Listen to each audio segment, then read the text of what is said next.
A lot of our instruction is based on reading and writing. Common Core is looking for that in social studies.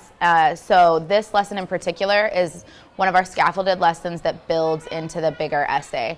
So everything that you've seen is a section where we're just trying to get our students to be able to write their essay. This lesson in particular is not the most fun for our students. They're sitting down and working on graphic organizers. But it's very important that we teach them how to organize their ideas. Otherwise, we end up with a little bit of chaos in their essay.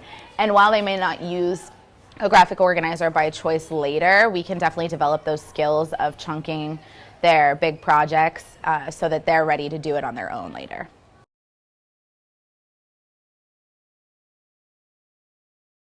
So the biggest thing that we're doing is that we do like sort of a scaffolded writing all throughout the year. So every quarter we add a piece to their like basic 5-paragraph argumentative essay. So this essay in particular, we're focusing on the idea of counterclaim and then using evidence as a rebuttal to knock down the other side's opinion, basically.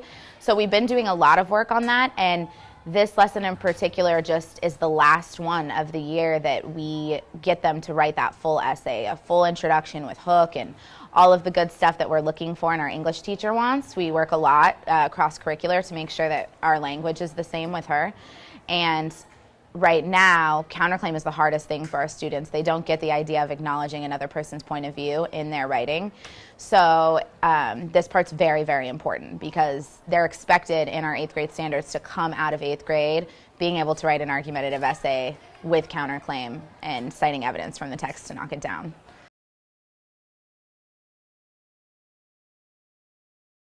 So they always have to have their graphic organizers checked by us before they can move on to their rough draft. We also, in our writing process, include a peer review. It's really nice for us because we don't have to be reading 16 drafts of something.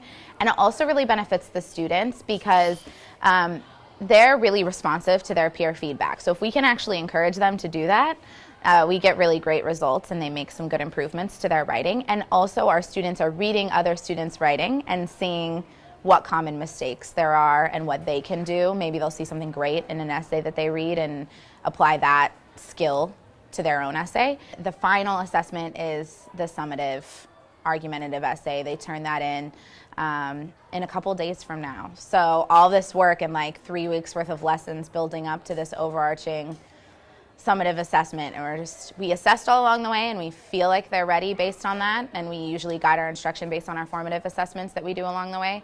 So hopefully we get what we're looking for.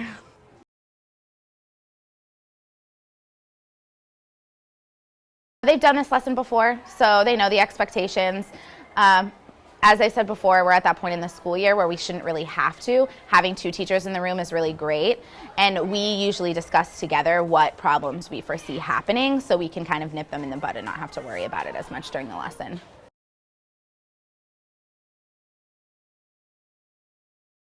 Our overarching question that I'm sure you've heard a million times by being with us now is, should Lincoln have let the South secede?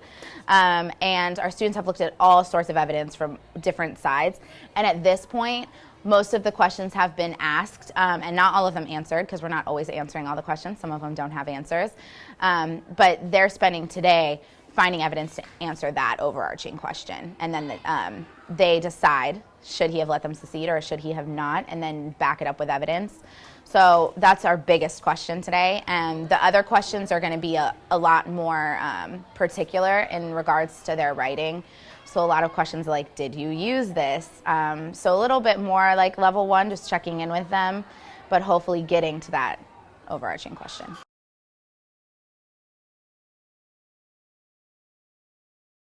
It's a little bit hard because writing instruction in general, we used to get a lot of eye rolls from our students the minute we say, like, you're going to have to write an essay or here's another graphic organizer.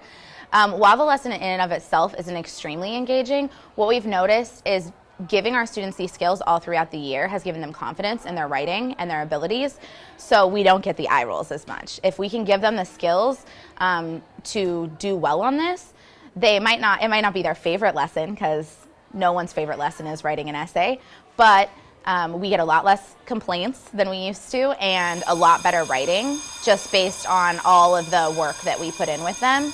So It's not exactly your funnest lesson. They're not rotating through stations or seeing any cool videos. But at the end of the day, we just give them a lot of why it's important. It's a lot of, you will use argumentative writing for the rest of your life. Every job you apply to is going to want a cover letter where you have to argue for why you deserve the job. Every college admissions is going to have an essay where you have to argue why you deserve to be in that college. So the more we can just give them the why, it might not be super exciting, but at least keeps them engaged in what we're doing.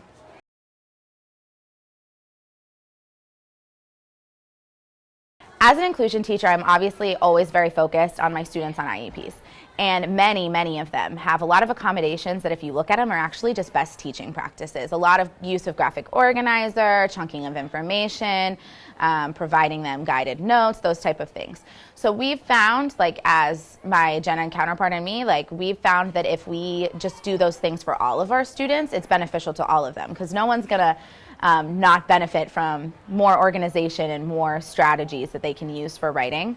So this one, while we force them at this point to use those skills, hopefully it's developing, the use of graphic organizers, the idea of citing evidence. They're using that later in life and we're just giving them the skills now. So it's really important for all of our students to be provided with these concrete things that can organize their ideas and make sure that it fits what we're looking for in our rubric. If they follow all of our steps, there's no way they can't do well on the assignment.